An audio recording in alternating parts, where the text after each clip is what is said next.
श्री शिवाय नमस्तु भयम। दोस्तों, जैसा कि आप सभी लोग जानते हैं कि 26 जून 2026 यानी शुक्रवार को पड़ रही है ज्येष्ठ मास की शुक्ल पक्ष द्वादशी तिथि। और दोस्तों, यह वह तिथि है जो ज्येष्ठ मास में पड़ने वाली सबसे बड़ी तिथि है, क्योंकि ये शुक्रवार के दिन पड़ रही है और इसका बहुत ही बड़ा और विशेष महत्व होता है। पूज्य गुरु जी ने कहा है कि अगर कभी भी मौका लग जाए और ज्येष्ठ महीने की द्वादशी तिथि शुक्रवार को पड़ जाए तो आप लोगों को 11 चावल के दाने का उपाय तो अवश्य ही करना चाहिए। इन दोनों का संयोग बहुत ही कम आता है। इसी के साथ में गुरुजी ने अपने शिव पुराण कथा में बताया है कि इस दिन आपको 11 चावल दाने का उपाय तो आपको अवश्य ही करना चाहिए, क्योंकि ऐसा दिन पूरे साल में सिर्फ एक ही बार आता है। और दोस्तों, आप सभी लोग जानते हो कि शुक्रवार द्वादशी तिथि का अगर सबसे बड़ा कोई उपाय है तो वह 11 चावल के दाने वाला उपाय है। तो दोस्तों, इस शुक्रवार द्वादशी तिथि के दिन आप लोगों को इस 11 चावल दाने वाले उपाय को जरूर करना है। बहुत सारे लोग होंगे जिन लोगों ने इस उपाय को ना किया हो, मतलब पूरा साल निकल गया, उन्होंने किसी भी दिन इस 11 चावल के दाने वाले उपाय को ना किया हो। पर दोस्तों, आपके पास एक आखिरी मौका बचा हुआ है, जो कि 26 जून शुक्रवार द्वादशी तिथि के दिन है।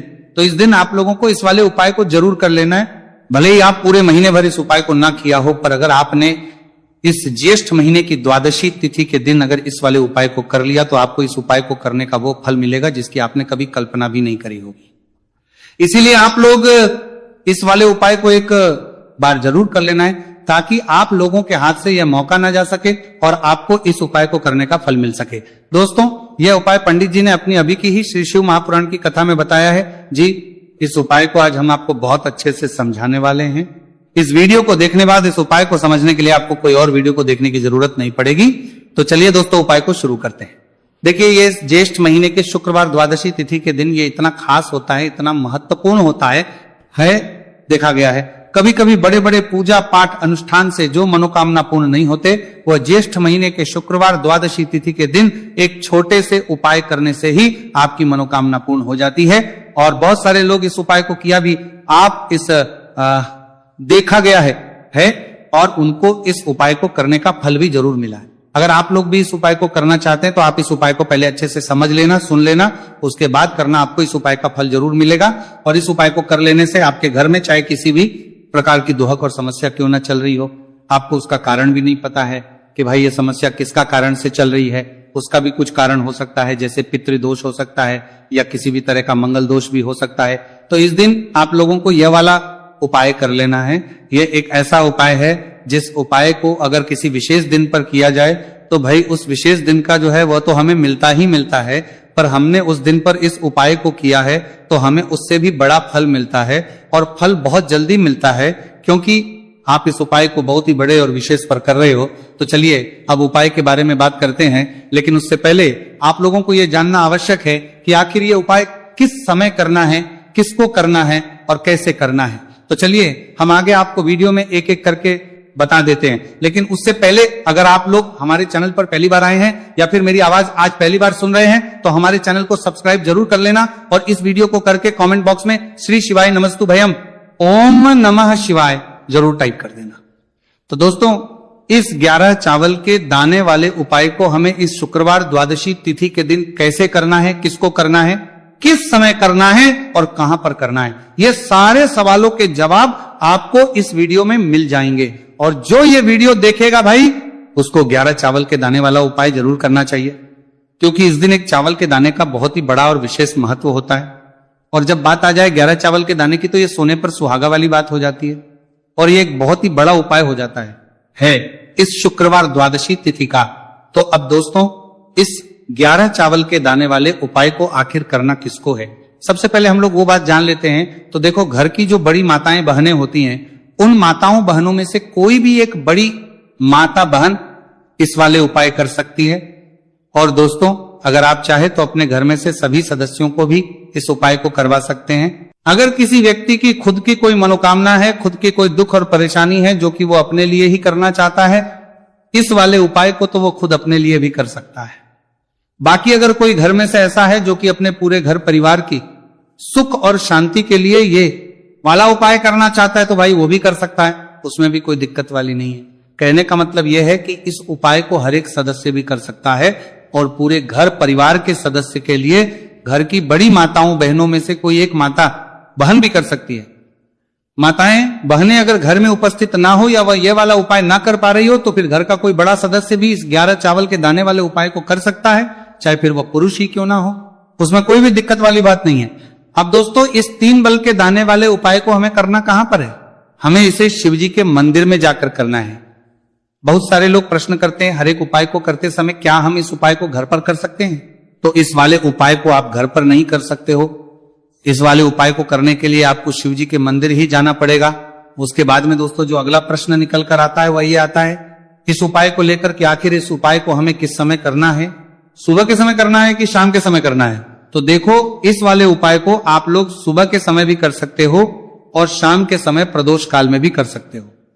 अब अगर आप पूछो कि भाई साहब सबसे उत्तम समय कौन सा रहेगा इस 31 चावल के दाने वाले उपाय को करने का, तो हम आपसे बस यही कहेंगे कि इस उपाय को आप सुबह के समय करेंगे तो ज्यादा बेहतर होगा। बाकी अगर प्रदोष काल शाम के समय भी करेंगे तो भी अच्छा होगा, उसमें कोई भी दिक्कत वाली बात नहीं है। तो अब दोस्तों अगली सबसे बड़ी और महत्वपूर्ण बात आती है, वह ये आती है कि सुबह अगर हम उपाय को करेंगे तो हमें कितने बजे से लेकर कितने बजे तक के बीच में करना है, और शाम के समय प्रदोष काल में करेंगे तो हमें कितने बजे से लेकर कितने बजे के बीच में करना है। तो देखो, सुबह जितनी जल्दी हो सके आप उपाय को करने की कोशिश करना। बाकी अगर किसी कारणवश लेट भी हो जाओ थी, देर भी हो जाए, तो 10 या 11 बजे तक भी आप उपाय कर लेना, पर 12 बजे से ज्यादा देरी ना हो, ठीक है, इस बात का ध्यान रखना। उसके बाद में दोस्तों, अगर शाम के समय प्रदोष काल की बात करें, प्रदोष काल का जो समय है होता है वह शाम के 6 बजे से शुरू हो जाता है। मतलब शाम के 6 बजे से लेकर 7 बजे के बीच का जो समय होता है, यह समय प्रदोष काल का समय होता है। पर अभी जो मौसम चल रहा है, इस मौसम में जो है शाम बहुत देरी से होती है, तो आप इस उपाय को 7 या 8 बजे के बीच में भी कर सकते हो। मतलब शाम के 6 बजे से 8 बजे के बीच में आप कभी भी इस वाले उपाय को कर सकते हो, उसमें कोई भी दिक्कत वाली बात नहीं है। अब दोस्तों यहां पर इस उपाय को लेकर एक और सबसे बड़ी बात यह निकल कर आती है कि इस 11 चावल के दानों को हमें लेना कहां से होता है, और हमें इस उपाय को करने के साथ में क्या और कुछ भी सामग्री ऐसी होती है जो शिव जी के मंदिर लेकर जानी पड़ रहती है। तो देखो, यहां पर हम आपको बता दें, सबसे पहले आप लोग ये जान लो कि ये जो 3 चावल के दाने वाला उपाय है, सिर्फ और सिर्फ आप उपाय की सामग्री लेकर कभी भी शिव जी के मंदिर मत जाना, क्योंकि हमें भगवान के सामने यह नहीं दर्शाए कि अगर हम भगवान शिव जी के मंदिर आए हैं तो अपने फायदे के लिए आए हैं। तो इसीलिए जो भी पूजन सामग्री है, उपाय सामग्री है 11 चावल के दाने, इसके साथ में आपको पूजन सामग्री भी जरूर लेकर जाना है। देखो, अगर सुबह के समय उपाय कर रहे हो तो सीधी सी बात है, 1 लोटा जल तो आप लेकर जाओगे ही जाओगे। वही 1 लोटा जल अगर मिट्टी का जल हो तो बहुत अच्छा रहेगा। मिट्टी का जल कैसे बना आता है, इसके लिए हमने पहले से बहुत सारी वीडियोस बना दी है आपके पास। इस दिन एक आखिरी मौका रहेगा मिट्टी का जल शिव जी पर चढ़ने का और उपाय को करने का, बहुत बड़ा आपको इस दिन फल मिलेगा। तो इसीलिए इस दिन हो सके तो भाई मिट्टी का जल चढ़ाना, तो अपने साथ में कम से कम 1 लोटा जल तो आपको लेकर जाना ही जाना है। अगर मिट्टी का जल नहीं है तो घर का जल भी आप इस्तेमाल कर सकते हो। इसके अलावा जो भी पूजन सामग्री है, देखो 11 के दाने ये अलग आपके रहेंगे और जो आपकी पूजन सामग्री रहेगी वो अलग रहेगी। पूजन सामग्री में आप जो भी चीज लेकर जाना चाहे वो लेकर जा सकते हैं, एक बेलपत्र भी लेकर जा सकते हैं, उसमें कोई भी दिक्कत वाली बात नहीं है। वहीं अगर हम बात करें शाम के समय की, तो शाम के समय शिव जी पर जल नहीं चढ़ता है, इसीलिए शाम के समय आप लोग एक दीपक तैयार कर लें जो कि गोल तीखा आटे का, शुद्ध देसी गाय का घी का होगा, है ना। इस बात का आप लोगों को ध्यान करना है और इस दीपक को आपको घर से जलाकर नहीं लेकर जाना, भगवान शिव जी के मंदिर में जाकर ही जलाना है। इस बात का भी आप लोगों को ध्यान रखना है। अब दोस्तों यहां पर हमें इस बात को समझना है कि ये 11 चावल के दाने हमें लेना कहां से है। क्या हमें दुकान से लेकर आना है या हमें अपने घर से लेना है या कहां से लेकर आना है, और कौन से चावल लेना है, क्योंकि चावल भी बहुत प्रकार के होते हैं। तो देखो, इन सभी सवालों के जवाब आप लोग एक बात में सुन लो कि भाई जो उपाय है, इस उपाय में आपको ये नहीं देखना है कि भाई कौन से चावल है कौन से चावल नहीं है। बस जो भी चावल ले रहे हो वो चावल का दाना सबूत होना चाहिए, मतलब साबुत होना चाहिए, टूटा हुआ नहीं होना चाहिए, कटा पीटा नहीं होना चाहिए। ये बात आपको ध्यान रखना है। बाकी आपका चावल बासमती हो या सादा चावल हो या कोई सा भी चावल हो, उसमें कोई भी दिक्कत वाली बात नहीं है। तो सीधी सी बात है कि आपके घर के रसोई घर में जहां पर आप बनाते हो, वहां पर जो भी चावल आपके उपस्थित हो, उन चावलों में से अपनी एक कटोरी भर लेना या एक मुट्ठी चावल अलग से निकाल कर रख लेना, क्योंकि हम 11 चावल ही यहां पर इस उपाय में लेने वाले हैं। तो हमें ये चावल के दाने गिनकर निकालने पड़ेंगे। इस बात का आप लोगों को ध्यान रखना है। तो अपने उस चावल की कटोरी में से या चावल में से 11 ऐसे चावल के दाने आप लोग निकाल लो जो कि टूटे हुए ना हो, कटे पीटे ना हो, कोई दाग ना लगा हुआ हो, है ना। अच्छे साबुत चावल के दाने 31 दाने आप लोग निकाल कर रख लो और इन्हें किसी भी एक कागज की पड़िया में या किसी एक छोटी सी कटोरी में आप लोग रख लो ताकि यह सुरक्षित रहे, आपके एक भी चावल का दाना इधर उधर ना हो और आपका उपाय भी पूरा अच्छे से हो जाए। तो भाई जैसे ही आपका उपाय की जो सामग्री है 11 चावल के दाने ये तैयार हो जाते हैं, उसके बाद में आपको जो भी अपनी पूजन सामग्री है सुबह समय कर रहे हो तो एक लोटा जल और एक बेलपत्र या पूजन सामग्री जो लेकर जाना चाहो उसकी भी तैयारी कर लेना। और शाम के समय जा रहे हो तो भाई अपना जो दीपक है उसे तैयार कर लेना, ठीक है। और उपाय को करते समय शुद्धता का विशेष रूप से ध्यान रखना, ठीक है। सुबह सुबह स्नान करने के बाद ही उपाय को करने की आप लोग तैयारी करना। उसके बाद अगर शाम के समय की बात करें तो शाम के समय आपको स्नान करने की जरूरत नहीं है, पर शुद्धता ध्यान रखना है। आपको स्नान तो नहीं करेंगे, आप हाथ मुंह धोकर भी इस वाले उपाय को शाम के समय प्रदोष काल में कर सकते हैं, इसमें कोई दिक्कत वाली बात नहीं है। तो आप अपने उपाय की पूरी सामग्री तैयार करके आपके पास ही में जो आपका शिव मंदिर हो वहां पर पहुंच जाइए। सबसे पहले शिव मंदिर में जाकर आप लोगों को उपाय नहीं करना है, पहले भगवान के दर्शन करना है, भगवान से आशीर्वाद प्राप्त करना है, फिर शिव जी की शिवलिंग के पास में आना है।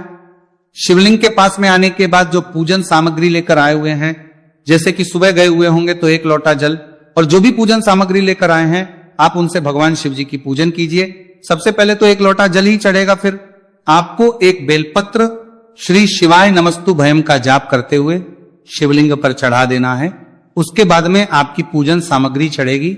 उसके बाद में अगर दोस्तों शाम के समय अगर आप इस उपाय को कर रहे हो तो अपने साथ कम से कम एक जो दीपक है गोलबाती का जो आप अपने साथ में लेकर गए हो, उस दीपक को मंदिर में जाकर अपनी माचिस से जलाना है और उस दीपक को शिवलिंग के पास में रखना है, ठीक है। इस दीपक को रखने के बाद ही आप लोगों को अपना यह वाला उपाय शुरू करना है और दीपक को ज्यादा पास में मत रखना। वैसे भी गर्मी पड़ रही है, भगवान शिव जी को आंच नहीं लगनी चाहिए, है ना। तो भाई जैसे ही आपकी पूजा अर्चना हो जाती है आप भगवान शिव जी को प्रसन्न कर लेते हैं, उसके बाद शिवलिंग के पास ही में आप कहीं पर बैठ जाइए, सामने या आसपास जिस जगह पर आपको बैठना हो वहां पर बैठ जाइए और अपने वो 11 चावल के दाने अपने सामने निकाल कर रख लीजिए, क्योंकि अब यहां पर उपाय को यहां पर करने की आपको तैयारी करना है। और इस तरीके से जब आप उपाय करेंगे, पूजन सामग्री करने के बाद, पूजन अर्चना करने के बाद, तो आपको उपाय का फल बहुत जल्दी और बहुत होकर मिलेगा। तो अपने चावल के अपने सामने निकाल कर रख लेना। और ये जो उपाय है ये आपकी सीधे हाथ की हथेली से होगा, इसलिए इस बात का भी विशेष रूप से ध्यान रखना है। तो सीधे हाथ की हथेली का प्रयोग करके ही आप लोग अपना इस वाले उपाय को करना।